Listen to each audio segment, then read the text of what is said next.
अभी सुनने में आया है कि अजीत भारती के ऊपर SC/ST एक्ट में केस दर्ज हो गया है।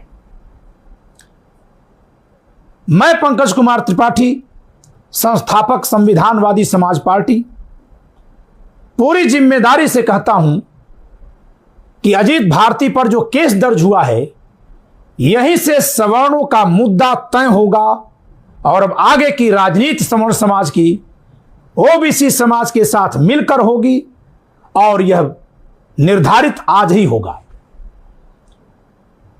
देखिए साथियों, सवर्ण समाज आरक्षण को लेकर बहुत सेंसिटिव है, लेकिन मुझे लगता है कि अनावश्यक रूप से सेंसिटिव है। उसकी तुलना में SC/ST एक्ट से वो ज्यादा प्रताड़ित है। उससे भी ज्यादा जो सवर्णों के खिलाफ नफरत भरी कहानियां और बातें फैलाई जा रही हैं, वो और ज्यादा खतरनाक हैं। और उससे भी ज्यादा यह सब कानून जो सरकार बना रही है सवर्ण और OBC के खिलाफ, और यह सब नफरत फैलाने वालों के खिलाफ जो सरकार एक्शन नहीं ले रही है, उल्टा सवर्ण समाज से आने वाले लोगों को या सवर्ण समाज से आने वाले लोगों की आवाज उठाने वाले नेताओं पर जो सरकार एक्शन ले रही है, कानून लगा रही है, FIR दर्ज कर रही है, जो मीडिया का ब्लैकआउट हो रहा है, मीडिया की ओर से हमारी कोई खबरें नहीं प्रसारित की जाती हैं, यह ज्यादा बड़ी चुनौती है। साथियों, आरक्षण रिफॉर्म आंदोलन, इसमें मांग क्या है और वो सवर्णों के लिए कितना फायदेमंद है, राजनीतिक तौर से मैं बात करने आया हूं आज क्योंकि आज हमारे एक मजबूत साथी पर SC/ST एक्ट से केस दर्ज हो गया है। अगर हम आरक्षण रिफॉर्म की बात करें तो उसमें हम यही तो चाहते हैं ना कि आर्थिक आधार पर आरक्षण हो जाए। चलिए ठीक है, अगर आर्थिक आधार पर आरक्षण की बात करते हैं और दूसरी तरफ SC/ST एक्ट को हटाने की बात करते हैं, दोनों में से कौन सा मुद्दा सवर्ण समाज के लिए हितकर है, उचित है, जरूरी है? पहले हम आरक्षण रिफॉर्म की बात कर लेते हैं। आरक्षण रिफॉर्म का मतलब है कि आर्थिक आधार पर आरक्षण कर दिया जाए। तो भाई, सवर्ण समाज के लोगों को 2019 से 103वें संविधान संशोधन के जरिए जो EWS का आरक्षण मिल गया है, इकोनॉमिक वीकर सेक्शन का, जनरल कैटेगरी के लोगों को, जिसमें ब्राह्मण, ठाकुर, बनिया, लाला, कायस्थ, भूमिहार और बहुत सारे जगह पर जाट, शेख, सैयद, पठान, जैन, ईसाई धर्म में आने वाले, बौद्ध धर्म में आने वाले जनरल कैटेगरी के लोगों को भी अब गरीबी के आधार पर आरक्षण की व्यवस्था की गई है। वह लागू नहीं है या सही से लागू नहीं है, यह एक विषय है जो बचा हुआ है। यह बात मैं उनको सुना रहा हूं जो लोग आर्थिक आधार पर आरक्षण की मांग कर रहे हैं। मैं स्वयं इस आरक्षण का पक्षधर नहीं हूं, तो यहां बात मेरी खुद की सोच की नहीं हो रही है। जो मुद्दा उठाया गया उसके सापेक्ष में अपनी बात रख रहा हूं। तो जब जनरल कैटेगरी में EWS का रिजर्वेशन हो गया, तो चाहे जो भी उसके सुधार के लिए कोई बात करनी हो कि इसको कैसे अमली जामा पहनाया जाए, उतना ही भर बाकी है। संविधान में संशोधन करके व्यवस्था की जा चुकी है। दूसरी तरफ आप OBC की बात करिए। OBC में इंदिरा साहनी बनाम भारत संघ के मामले से क्रीमी लेयर का फार्मूला लागू है, क्रीमी लेयर की शर्त लागू है। तो OBC कैटेगरी में आने वाली जातियों के जो लोग क्रीमी लेयर में आते हैं, यानी जो संपन्न लोग हैं, वे आरक्षण का लाभ नहीं पाते। जो नॉन क्रीमी लेयर हैं वही OBC के आरक्षण का लाभ पाते हैं, नौकरियों में और शिक्षण संस्थानों में प्रवेश में।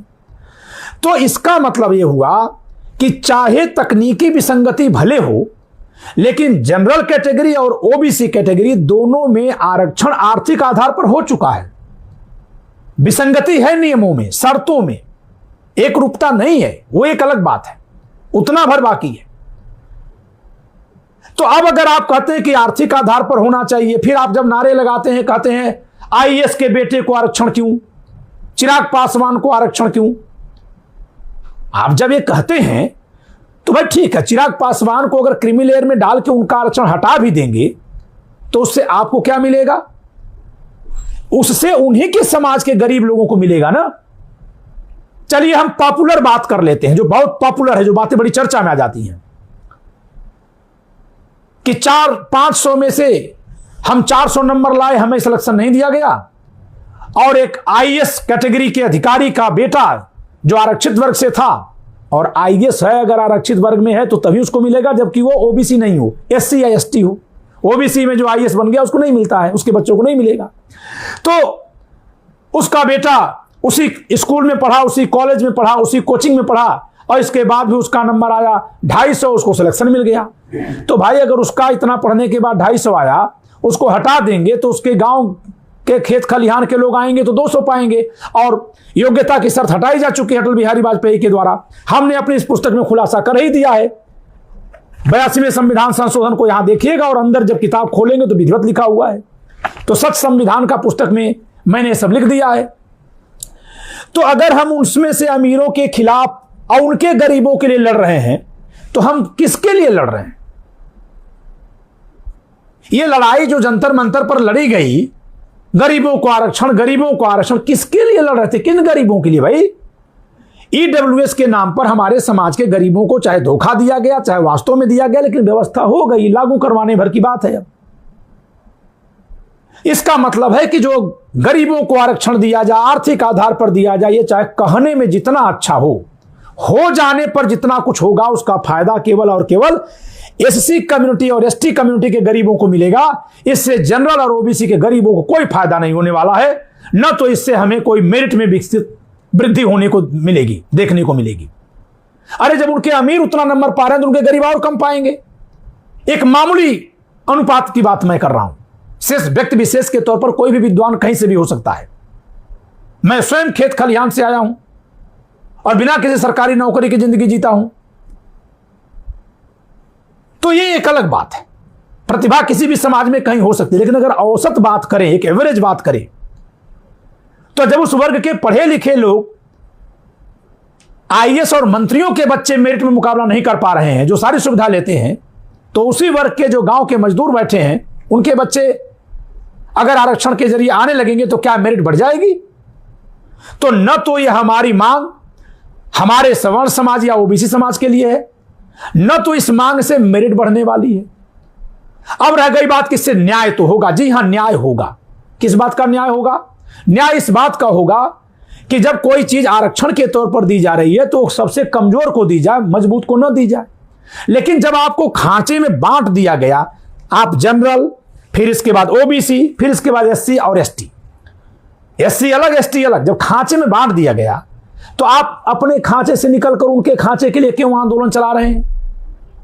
आप अपने लिए मांग करिए। सवर्ण समाज को यह समझना होगा कि भाई आप गड्ढे में गिरे हैं।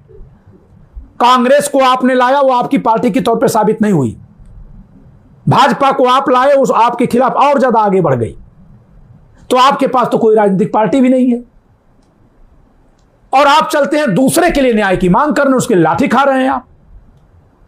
समझिएगा ध्यान से, कानून के विद्यार्थी होने के नाते पूरी जिम्मेदारी से बात कर रहा हूं। तो हमको लड़ाई कौन सी लड़नी है? अजीत भारती पर केस किसका हुआ है? एससी एसटी कानून का। इसी कानून के खिलाफ लड़ाई लड़नी है, क्योंकि यह कानून भी भेदभावपूर्ण है।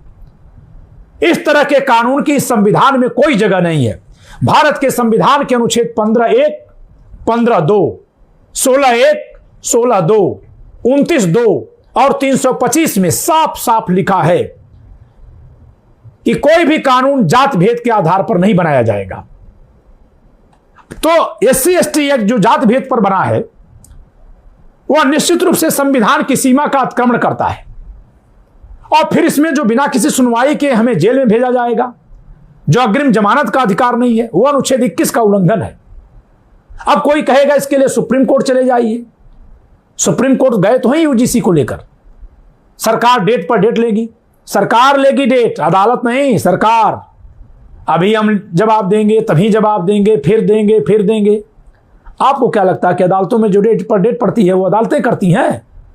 वो पार्टीज करती हैं। और सबसे ज्यादा केस सरकारों के खिलाफ पेंडिंग है। हम लोग झेलते हैं कोर्ट्स में रोज, ये रोज डेट पे डेट लेते हैं। अभी हमारी सरकार का जवाब आएगा, मंत्रालय का जवाब आएगा, अधिकारी का जवाब आएगा, अभी हम सर्वे करवा रहे हैं, अभी हम कमीशन बैठा दे रहे हैं। ये लेट पर लेट करेंगे, डेट पर डेट लेते रहेंगे। तो हमारी जो लड़ाई है वो सबसे पहले हमारे पैरों में जो बेड़ी बन करके कानून आ गया है, जो ओबीसी समाज पर भी लागू हो जा रहा है, जो ब्राह्मण, क्षत्रिय, ठाकुर, बनिया, लाला, यादव, कुर्मी, बढ़ई, शेख, सैयद, पठान, अंसारी, नाई सब पर लागू हो जा रहा है, जो लोहार, गणरिया, तेली सब पर लागू है, जो 78% पॉपुलेशन को जो कैप्चर कर रहा है, जिसमें हम भी दर्द से बिलबिला रहे हैं। सबसे पहले हमारा मुद्दा वही होगा, सबसे पहले हमारा राजनीतिक मुद्दा होगा कि जात भेदी कानून हटाओ, समता का संविधान ले आओ। जात भेदी कानून हटाओ। और अगर कोई कहता है कि परंपराओं में जाति भेद है, तो परंपराओं के लिए कोई व्यक्ति या समाज दोषी नहीं है। इतिहास का दंड किसी को नहीं दिया जा सकता, यह संविधान में लिखा हुआ है। अगर कोई सरकार या कोई नेता ऐसा कहता है तो मैं उसके बाप के द्वारा किए गए अपराधों के लिए उसको सजा देने की बात करूं? क्या हो सकती है ऐसी बात? नहीं हो सकती। तो जब इस संविधान के तहत यह कानून है कि किसी के पिताजी ने अपराध किया तो उसके बेटे को सजा नहीं होगी, तो इतिहास में परंपराओं में क्या कब हुआ उसके लिए कैसे सजा दे दोगे? उस समय के लिए वो मान्य विधान था जिसको आप दंडित करने चल रहे हो। और अगर यह करने की जरूरत करते हो तो चलो पहले ब्रिटेन की महारानी को सजा दे दी जाए, क्योंकि उन्होंने तमाम महापुरुषों को फांसी के फंदे पर लटका दिया था। फिर तो भारत सरकार पहले सेना लेकर चले, ब्रिटेन के लोगों को हम लोग हमला बोले। कजाकिस्तान से, आज के उज्बेकिस्तान से मुगल आए थे, तो चलिए ताशकंद पर हमला बोला जाए। आज के तुर्की से मोहम्मद गोरी आया था, तो चलिए तुर्की पर हमला बोला जाए। मंगोलिया से चंगेज खान और मंगोल आए थे, तो चलिए उस पर हमला बोला जाए। ईरान से नादिर शाह आया था, आक्रमण किया था, तो उस पर हमला बोला जाए। यानी जो लोग आए और सताए या यहीं रहकर सताए, सब पर हमला बोला जाए। यह नहीं बर्दाश्त होगा, न तो ऐसा संभव है, संभव ही नहीं है। अब रह गई बात जातिगत अत्याचार की। महाराष्ट्र में महार जात के लोग अपने से नीचे या अपने बराबर की या ऊपर की कम जात की संख्या वाले जातियों पर अत्याचार कर रहे हैं, अपराध करते हैं, सामूहिक रूप से करते हैं। ब्राह्मणों के खिलाफ घृणास्पद घृणा फैला रहे हैं और उल्टा उनको SC ST एक्ट का संरक्षण मिला हुआ है। तो इसलिए ऐसे कानून के खिलाफ सबसे पहले हमारी लड़ाई होगी। सबसे पहले हमारी लड़ाई होगी कि जो जाति भेदी विधान बना हुआ है और जो जात के आधार पर लोकसभा विधानसभा में हमको चुनाव लड़ने से रोका गया है, 78% पॉपुलेशन को, जो संविधान में महज 10 वर्षों के लिए था, जिसको कांग्रेसी और भाजपाई सरकारों ने बढ़ाया है बार बार, हमारी लड़ाई इन दोनों प्रतिबंधों के खिलाफ होगी। ये लोकतंत्र है। लोकतंत्र में कोई न तो पैदा होते ही अपराधी है, न कोई पैदा होते ही पुरस्कृत होगा। ये दोनों ही संविधान के खिलाफ है। अब तुम अगर कहते हो कि परंपरागत रूप से, तो उन्हीं परंपराओं की बेड़ियों को तोड़ने के लिए संविधान लिखा गया। अगर तुम संविधान से भी बेड़ियां लगाओगे तो हम परंपराएं अपनी वापस लाएंगे, कोई दुनिया की ताकत हमको नहीं रोक पाएगी। हमारी परंपराओं को हमने अपराध घोषित कर दिया और तुम नई परंपराएं संविधान के तहत ला करके हमारे पर प्रतिबंध लगाओगे, तो यह बर्दाश्त नहीं होगा। यह बर्दाश्त नहीं होगा और यह चलने नहीं दिया जाएगा। चाहे इसके लिए खून की नदियां बह जाएंगी तो बह जाएं, कोई इसकी परवाह नहीं की जाएगी। क्यों? क्योंकि हमको प्रतिबंधों के जरिए धीरे धीरे कत्लगाह में ले जाया जा रहा है। तो इसलिए मुद्दा सवर्ण समाज का आज सेट हो रहा है। मैं पूरी जिम्मेदारी से सवर्ण समाज के सभी नेतृत्वकर्ताओं से हाथ जोड़कर अपील करता हूं कि आरक्षण रूपी मुद्दा भाजपा का एक ट्रैप है। भाजपा ने देखिए आरक्षण का मुद्दा उठवाया, हर्ष दुबे का कंधा सहलाकर अपने साथ फोटो खिंचवाया, नेशनल टेलीविजन जो सवर्ण समाज के ही लोग अब देख रहे हैं, उनके बीच एक मैसेज भिजवा दिया कि बीजेपी हर्ष दुबे के साथ है, सवर्ण बच्चे का हाथ थामी। यह मैसेज गया है और सोशल मीडिया पर आपके खिलाफ नफरत फैलवाया। सोशल मीडिया का प्रयोग ज्यादातर गैर जातियों के लोग करते हैं, क्योंकि बहुत पहले से एक अभियान चलाया गया था कि टीवी का बहिष्कार करो, गोदी मीडिया का बहिष्कार करो। तो आप उस ट्रैप में मत फंसिए। और जैसे ही आरक्षण का मुद्दा उठा, भारत की कोई पार्टी आपके पक्ष में नहीं बोलेगी और तब आप, जिसने आपके गले में संविधान संशोधन करके आरक्षण का फंदा कसा है, वही आपको सबसे अच्छी दिखाई देगी। यह इनकी पूरी चाल थी। मैं इन्हीं पार्टियों से सवाल करूंगा मैं समाजवादी पार्टी से पूछूंगा कि अखिलेश यादव जी बताएं कि वर्तमान में SC ST एक्ट का जो दुरुपयोग हो रहा है, जिसमें सर्वाधिक केस यादव समाज पर है, उसके बाद कुर्मी समाज पर है, उसके बाद मुस्लिम समाज पर है, उसके बाद क्षत्रिय समाज पर है, उसके बाद ब्राह्मण समाज पर है, क्या आपकी सरकार आने पर या संसद में जब भी ऐसा मुद्दा उठेगा तो ऐसा मुद्दा उठने पर आप SC ST एक्ट के दुरुपयोग में जो बेगुनाहों पर केस हुए हैं, क्या उन केसेस को हटाने के लिए कोई जांच आयोग बनाएंगे? अगर आप नहीं बनाएंगे तो फिर हम आपसे कोई उम्मीद नहीं करेंगे, हम आपको भी फेंकेंगे और अपने दम पर 78% की लड़ाई छेड़ेंगे।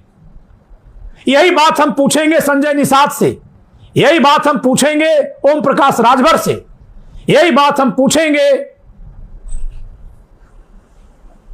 जाट समाज के नेता आदरणीय स्वर्गीय अजीत चौधरी के सुपुत्र,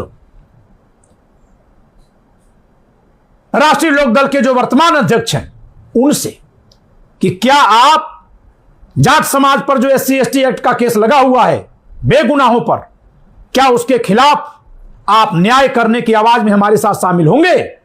हम पूछेंगे। हम अनुप्रिया पटेल से यह बात पूछेंगे। आप कह रहे होंगे सबसे पूछेंगे, योगी आदित्यनाथ से क्यों नहीं पूछ रहे हैं? योगी आदित्यनाथ स्वयं सत्ता में हैं, तो जो सत्ता में है उसको दिख नहीं रहा है। योगी आदित्यनाथ जी से हमको पूछना नहीं है, उनका कार्यकाल चल रहा है। लोग SC ST एक्ट के दुरुपयोग से बिलबिला रहे हैं। विष्णु तिवारी 20 साल तक बेगुनाही के बावजूद भी जेल में रहकर निकला है। एक क्षत्रिय समाज के सुल्तानपुर के, गुजरात में रहकर गार्ड का काम करते हैं, क्योंकि यहां आते उन पर केस लिखाया जाता है, सारा जमीन जायदाद उनका कब्जा हो चुका है। हमने उन पर एक बार वीडियो भी बनाई थी। अभी बाराबंकी जिले के पिंटू वर्मा हमको फोन करते हैं, कुर्मी समाज के हैं, कहते हैं गुरुजी सारी जमीन जायदाद पे कब्जा हो रहा, मुकदमा हो गया। जौनपुर जिले से सूरज मौर्य फोन करते हैं, कहते हैं हम फूड स्टॉल लगाकर परिवार पालते हैं और उनके पड़ोस में संपन्न दलित परिवार है, नौकरी, सरकारी नौकरी में सारा परिवार है, और इनके ऊपर मां पर, भाभी पर, बीबी पर, चाची पर, चाचा पर, पिताजी पर, भाई पर, बहन पर, सब पर SC ST एक्ट लगा हुआ, जैसा कि उन्होंने हमको बताया है। सूरज मौर्य जौनपुर से। हम कितने लोगों का नाम गिनाएं? अभी आप देखे थे प्रयागराज में एक पटेल परिवार लूलुहान था और उल्टा उसी पर केस हुआ। जौनपुर में देखे ब्राह्मण परिवार के घर पर कैसा उपद्रव किया गया। यह मुद्दा आरक्षण से बड़ा है, इस मुद्दे से हमको कोई लेना देना नहीं है। और एक हम और दिखा रहे हैं आपको, यह हमारी एक दर्शक हैं प्रमीला जी, इनकी ये माता जी हैं, ये देखिए वृद्ध माता जी हैं, इनको मार करके हाथ तोड़ दिया गया है।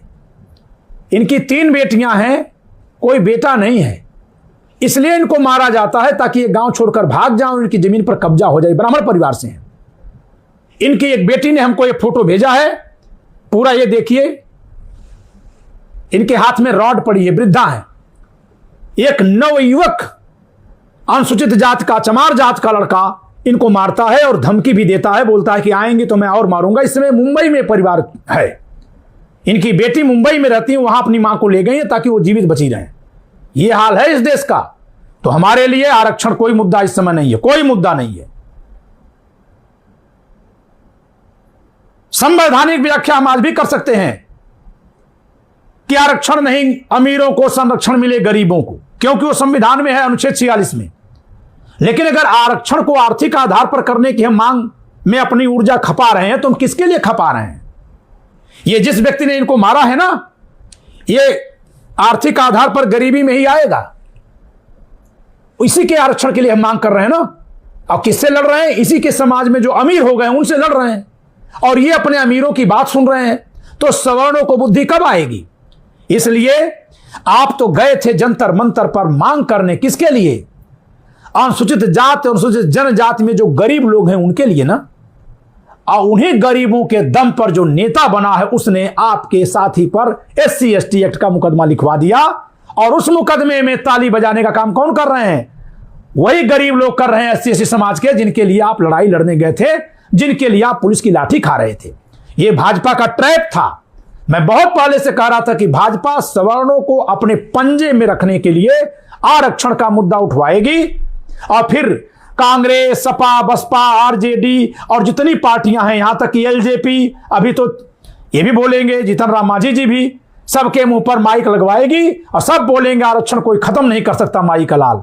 अरे भाई, अखिलेश यादव ने कहा तो नई बात है, राजनाथ सिंह तो सवर्ण होकर पहले ही कह चुके हैं कि कोई माई का लाल दूध नहीं पिया जो खत्म कर दे, हमें उसकी जरूरत भी नहीं है। लेकिन राजनाथ सिंह खत्म होंगे राजनीति से, इस गफलत में न रहें। और जहां तक अखिलेश यादव की बात है, हम उनसे कोई अपेक्षा नहीं करते, कोई अपेक्षा नहीं करते, लेकिन इतिहास में एक कार्य उन्होंने किया है, उस अपने किए गए कार्य को खुद भी नहीं पलट सकते क्योंकि वो हो चुका है। और वह है 2012 के चुनाव में, उत्तर प्रदेश के विधानसभा चुनाव में समाजवादी पार्टी द्वारा मुद्दा बनाया गया था कि अगर उनकी पार्टी बहुमत में आएगी तो उत्तर प्रदेश राज्य सेवाओं में जो नौकरी में SC ST प्रमोशन में आरक्षण लग गया है उसे समाप्त कर देगी। और चुनाव जीतने के बाद उस सरकार ने वह कार्य कर दिखाया था, जिसका लाभ सवर्ण समाज को सर्वाधिक मिला था। उसमें भी सबसे ज्यादा ब्राह्मणों को मिला था क्योंकि सबसे अधिक बड़े अधिकारी ब्राह्मण समाज के थे, और उसका लाभ OBC समाज के अधिकारी कर्मचारियों को भी मिला था। तो उन्होंने वो किया था। आज उनका साहस नहीं हो रहा है, आज उनके लिए राजनीतिक रूप से सूट नहीं कर रही बात, वो जाने, लेकिन इतिहास में उन्होंने ऐसा किया है तो हम कहेंगे। जबकि ये जो प्रमोशन में आरक्षण SC ST का है, इसके लिए संविधान को बदलने का पाप कांग्रेस ने किया 77वां संविधान संशोधन 1995 में, और उसको अटल बिहारी वाजपेयी की सरकार ने 85वां संविधान संशोधन 2001 के जरिए और ज्यादा विस्तृत किया। तो कांग्रेस और भाजपा ने जो किया था पाप, उसको उस समय अखिलेश यादव ने किया था साफ। और साफ तो नहीं कहेंगे, कहेंगे कर दिया था हाफ, क्योंकि केवल राज्य सरकार में जो आरक्षण था उसे ही हटाया था कि बहुत राहत मिल गई थी। तो हे मेरे भाइयों, आप अपने हित की बात करिए। हमारे पुरखे इनके लिए काम करते रहे और आज हम गाली सुनते हैं। आज हमारे में से ही कोई टपोरा पत्रकार जिसको 2 अक्षर का ज्ञान नहीं है, आशुतोष, वो चीख चीख कर कहता है प्रायश्चित बाकी है। उसे कहिए कि वो 17 संविधान संशोधनों पर जरा नजर डाल दे, ये प्रायश्चित से ज्यादा हो गया है, लेकिन उसको पता ही नहीं होगा ये संशोधन कब हुए हैं।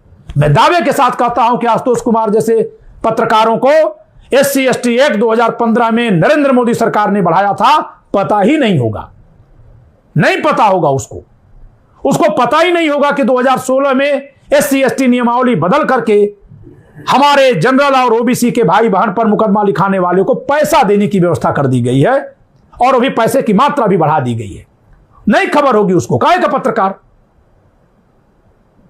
ये वही पत्रकार है ना जो अन्ना आंदोलन में चीख चीख कर बोलता था, अब बोलता है अन्ना आंदोलन प्रायोजित था, RSS का फंडेड था। और हम लोग ये जो कुछ भी बोलता था सोचते थे ISBN 7 पर बैठा हुआ, बहुत सारी सूचनाओं से लैस होगा, ये जो बोल रहा होगा पीछे सूचनाएं आ रही होंगी। इसने कभी बताया कि इसके चैनल में जो बातें कही जाती हैं वो सूचना से नहीं, भड़ास के तौर पे कही जाती हैं? तो आप सतर्क होइए, सक्रिय होइए, सजग होइए, और आप साहस करके सावधानी से अपने मुद्दे उठाइए। संविधानवादी समाज पार्टी सवर्ण हित में केवल बात करेगी, और सवर्ण हित में जहां कहीं किसी अन्य समाज का हित हमारे हित के साथ होगा उसके लिए भी बात करेगी वर्तमान में। क्यों ऐसा कर रहे हैं? क्योंकि इस समय सबसे ज्यादा दबा कुचला और प्रताड़ित अगर कोई समाज है तो वह जनरल कैटेगरी के लोग हैं। और मैं जब सवर्ण कह रहा हूं तो इसमें केवल ठाकुर, बनिया, लाला और बाभन नहीं आते, इसमें शेख, सैयद, पठान भी आते हैं। भाजपा सरकार, मोदी सरकार ने एक और फैसला लिया है जिसकी मैं कड़ी आलोचना करता हूं। ये संविधान सभा के ऊपर चले गए, ये स्वतंत्रता आंदोलनकारियों से ऊपर चले गए। हमारे स्वतंत्रता आंदोलनकारियों ने राष्ट्रगीत के रूप में पंक्तियां निश्चित की थी। संविधान सभा में आखिरी दिन उसको प्रस्ताव के तौर पर पारित किया गया और उतनी ही पंक्तियां गाई गई हैं राष्ट्रगीत के तौर पर। अब ये आ रहे हैं उसको बदल करके 2 पन्ने का राष्ट्रगीत लिख रहे हैं, क्योंकि इनको न तो राष्ट्रगीत से कुछ लेना देना है, न राष्ट्रगान से लेना देना है, न तिरंगे से लेना देना है, न संविधान से लेना देना है। इसीलिए ये जाति भेदी कानून बढ़ाए चले जा रहे हैं ताकि लोग आपस में लड़ जाएं। लेकिन ये बात हमारे SC/ST समाज के नेताओं की समझ में नहीं आ रही है, या कि फिर वे प्रायोजित हैं, जैसे सवर्ण समाज में कुछ गद्दार हैं। तो उनको समझ में नहीं आ रही है तो मत आए। आप अपने समाज को सतर्क करिए, और अपने समाज के पैर में जो कांटा चुभ रहा है और अन्य किसी समाज के भी पैर में अगर वही कांटा चुभ रहा है, तो आइए एक दूसरे का पैर गोदी में लीजिए और दोनों मिलकर कांटा निकालें। यही तो किया जाता है ना। तो इसलिए हमारा मुद्दा होगा जाति भेदी विधानों को खत्म करना। शेष जहां तक आरक्षण की बात है, इस देश का संविधान 17 बार बदला गया है, और 17 बार में एक बार जो बदलाव है EWS के लिए, 3 बार बदलाव ऐसे हैं जिसमें OBC को दिया गया। से 16 बार का मतलब जब OBC को दिया गया तब भी SC/ST को दिया गया, EWS को छोड़कर। तो 16 बार संविधान SC/ST के लिए बदला गया है। तो यह संविधान में जो बदलाव हुआ है वह ज्यादातर SC/ST के लिए हुआ, और अगर किसी के लिए रिजर्वेशन होता है इसका मतलब अन्य पर प्रोहिबिशन होता है, प्रतिबंध लगता है। तो वर्तमान में OBC और जनरल दोनों ही प्रतिबंधित समाज हैं, और दोनों ही बहुत सारे आधारों पर सामान्य जन हैं। इसलिए जो प्रतिबंधित है, जिसके अधिकार पर प्रतिबंध है, जिसके खिलाफ उल्टा पुल्टा केस लिखवाकर उसको जेल में भेजा जा सकता है, जिसके खिलाफ नफरत फैलाई जा रही है, उस पूरे समाज के हित की आवाज उठाना पहली प्राथमिकता में हम रखते हैं। और इसी नाते इसी को हम राजनीतिक मुद्दा बनाने की घोषणा करते हैं, और सबसे हाथ जोड़कर आग्रह करते हैं कि चाहे कोई भी हो, हमारे समाज के जितने नेता हैं, जितने अगुआ हैं, ये सब लोग इसी मुद्दे को केंद्र में रख करके अपने आंदोलन को आगे धार दें। चाहे इसमें दुश्वारियां और ज्यादा आएंगी, क्योंकि यह मुद्दा भाजपा को सूट नहीं करेगा। तो जो अभी वो लठ चलाए हैं आंदोलन करने के बाद एक आदमी को उठा ले गए, सहला दिए, वो नहीं करेंगे ये, क्योंकि ये सब इन्हीं का रोपा हुआ जंजाल है। तो भी अगर शिकारी हमें फंसाया है तो वो हमारे निकलने पर तो हमें और बांधने की कोशिश करेगा ही, करने दीजिए उसको। हम अपने प्राकृतिक अधिकारों का प्रयोग करते हुए इन बेड़ियों से निकलने के लिए प्रयास करेंगे, और संविधान के दायरे में करेंगे। साथियों, एक बात सोचिए, कानून में लिखा है कि अगर कहीं कोई आप पर हमला करता है, जानलेवा हमला करता है, आसन्न है कि आपकी मृत्यु हो सकती है या गंभीर क्षति हो सकती है, तो आपको उसकी जान लेने तक का हक है, गोली मार देने का हक है।